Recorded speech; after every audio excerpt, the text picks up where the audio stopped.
একটা কথা শোনা হচ্ছে যে পুলিশ হত্যার তদন্ত নাকি আবার করা হবে।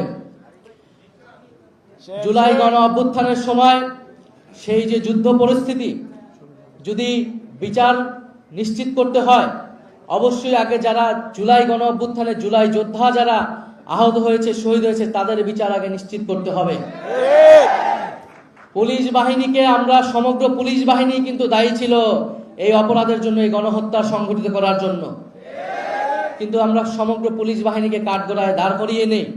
আমরা বলেছি যারা অভিযুক্ত ব্যক্তি শুধু তাদেরকে আমরা বিচারের আওতায় আনবো, আর পুরো বাকি পুলিশ বাহিনী যাতে সংস্কারের মধ্য দিয়ে জনগণের পক্ষের বাহিনী হিসেবে আবার কাজ করে।